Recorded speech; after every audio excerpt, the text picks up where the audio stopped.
Welcome to ChiroSecure's Empowering Women in Chiropractic, the Facebook Live show for successful women by successful women, proving once again, women make it happen. Join us each week as we bring you the best in business growth, practice management, social media marketing, networking, leadership, and lots more. If it's about women in practice and business, you'll hear it here.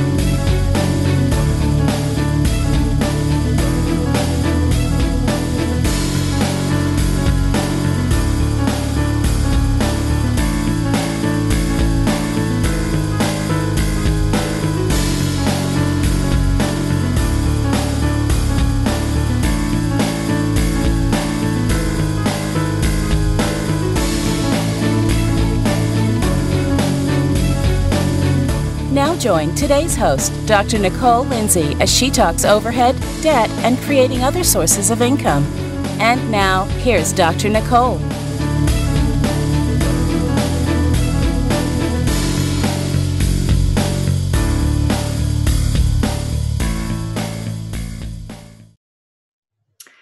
Hi, welcome to today's episode of ChiroSecure's Empowering Women in Chiropractic.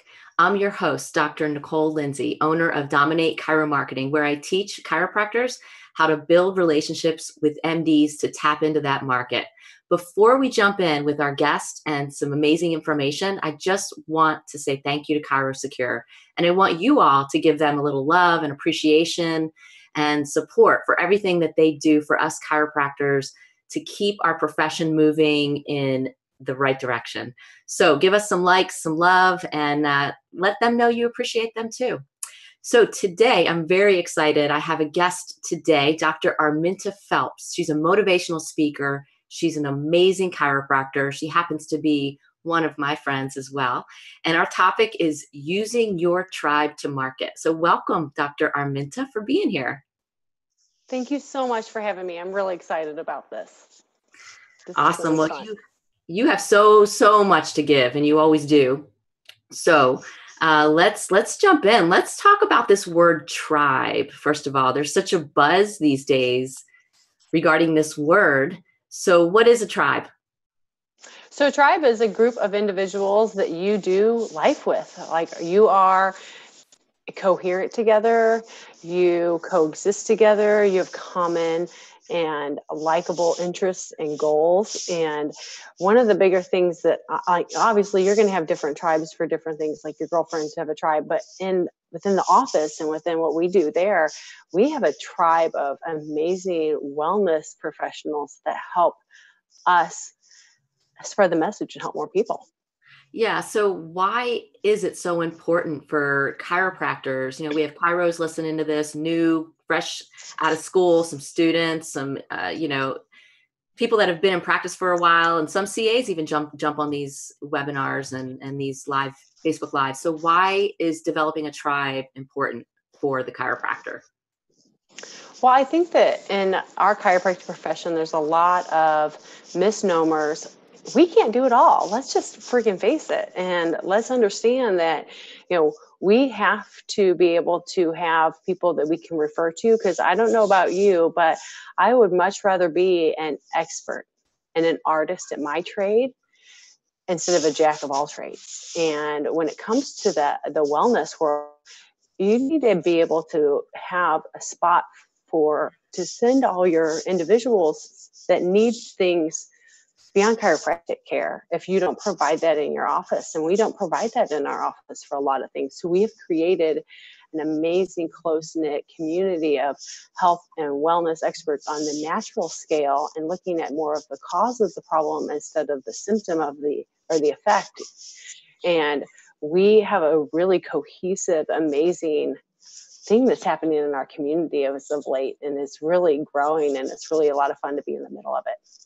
Yeah, I can't wait to talk more about that, which we will. And it seems like that's happening more and more in other areas as well, where, patients are getting online, they're looking up their problems, their conditions, they're seeing that there's a number of different healthcare providers that can help them.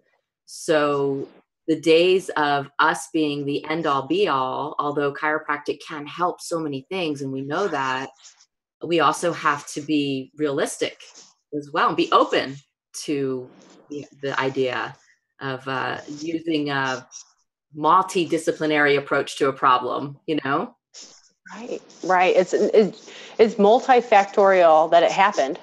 It's going to be multifactorial that we're going to have to behave our way out of that or correct our way out of that, depending on what you have specifically going on.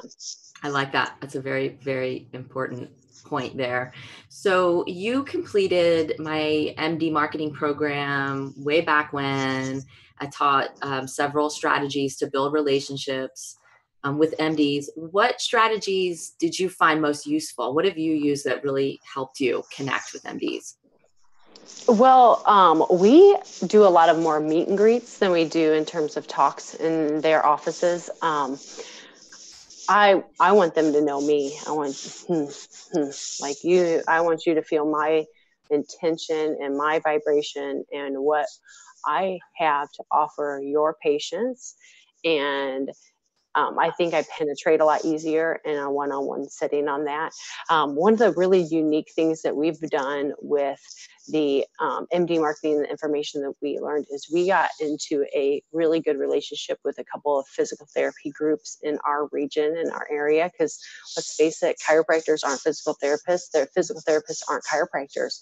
And we need to work together with them. So for the best outcome for the patient that's in front of us at the time. And so we have actually had multiple talks at multiple PT facilities in mid-Missouri that are all under the same umbrella, same entity. And then we've actually had several of them come into our office and talked about pre and post x-rays and the motion studies that we do for our patients so that they were able to learn more about chiropractic, not just in terms of neck pain, but in terms of overall spinal functional health and brain-body connection.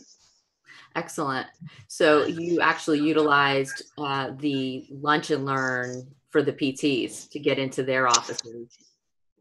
Correct. And I don't even think we ended up bringing lunch. They just wanted us to come in and teach, which was really a really cool invitation to have. But it definitely gave us the window in to help with that. Isn't it interesting how when you do get behind closed doors and you get into their domain, their territory, how much more open they are to learning what we do? Have you found that to be the case? We create the disconnect in our own headspace, and when it comes to that, it's a person-to-person, relationship-to-relationship entity, just like with anything else. I'm not going to work with another chiropractor that I don't vibe with, just like I wouldn't work with an MD or a PT that I don't vibe with. But if we can let the guard down and stop creating that nonsense in our head, then we come in with a fresh slate. Because let's face it, we're energetic beings. And if you have that walking into it, they're going to feed off of that. They're going to feel that insecurity. And then they're going to want to know. And it always, whenever I go and have these meetings, it's not what can I get out of this? It's not like, oh, you're going to fill my practice with your patients and yada, yada. No, what can I do for you? What can I do for your patients? And how can you serve? What's your intention at? Yeah, I love that.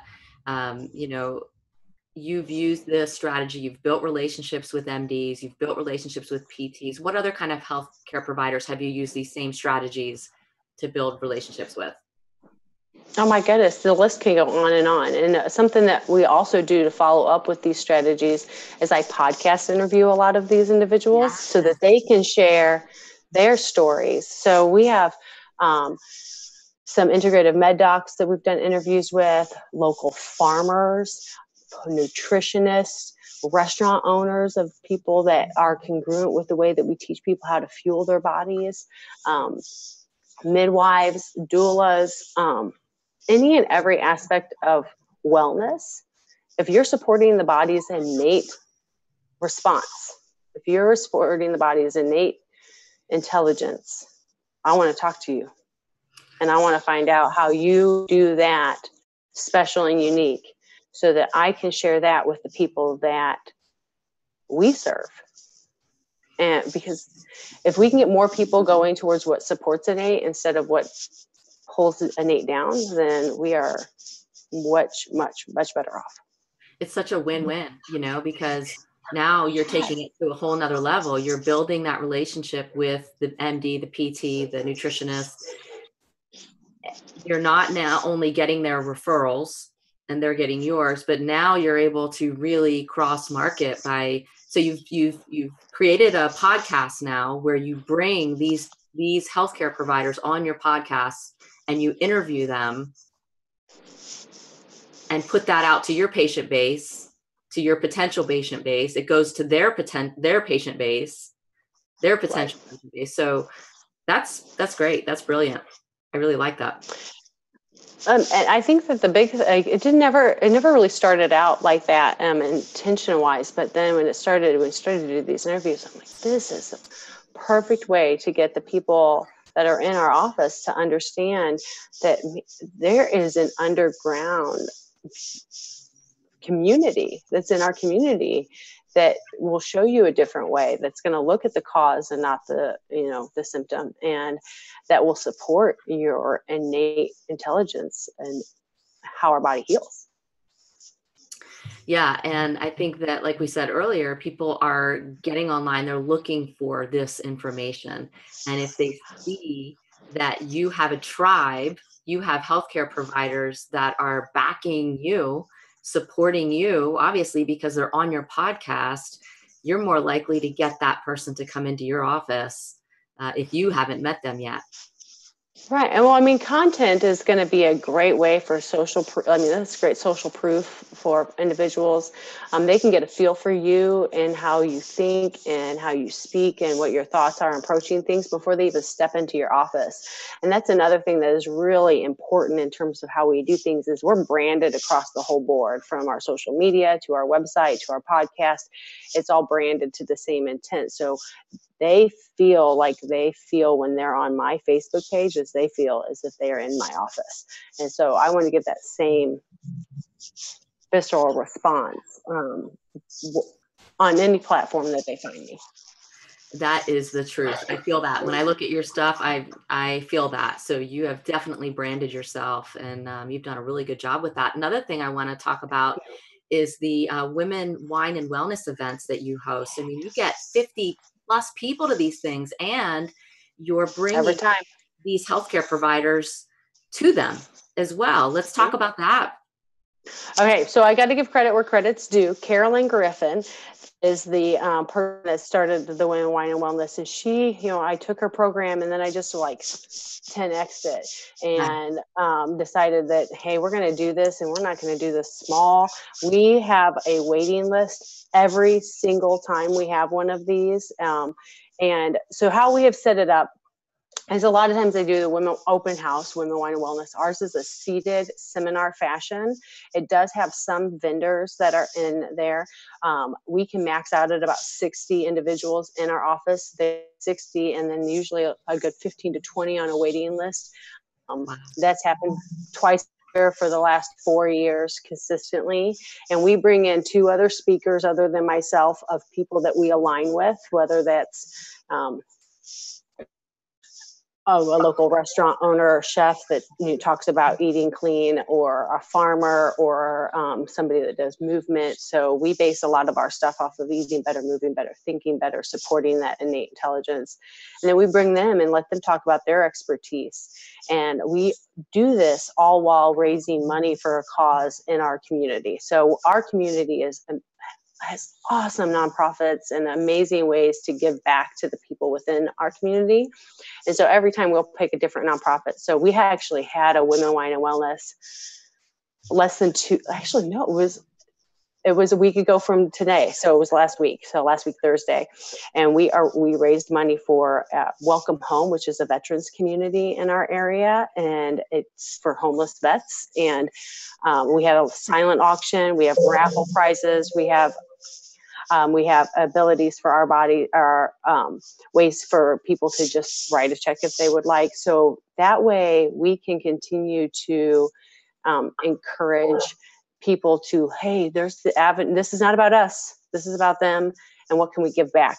Every time anybody comes to our events, what can we give you? Give you. Awesome. Awesome. Well, there's so much more to that. And I wish we had more time to really lay out all the details for everybody. But I've watched your Women, Wine, and Wellness events live on Facebook. I check out everything you do. You are amazing. And I love everything you do. So thank you for being on here today. I love how you've taken your MD connections, brought it to PTs, nutritionists, every other healthcare provider, anybody in your community, and you've turned it into guests on podcasts, cross-marketing, cross-promoting into the women, and all of it. It's great. You're tying it all together, and you're brilliant. So thank you. Thank you. So well, thank you so much for having us. I really appreciate it. You got it. You got it. So that's our show for today. Make sure you tune in for next week's show. Dr. Monica Berger will be doing her pediatric show. You don't want to miss that. Thanks, everybody.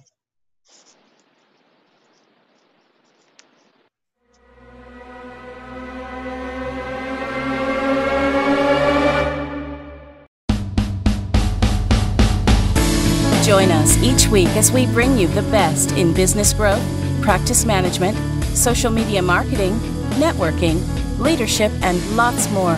If it's about women in practice and business, you'll hear it here.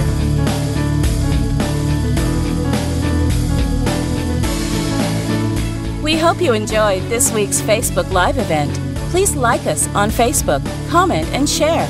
We look forward to seeing all of you next week for another episode of Empowering Women in Chiropractic. Now, go ahead and hit the share button and tell your friends and colleagues about the show. Thank you for watching. Have a beautiful day.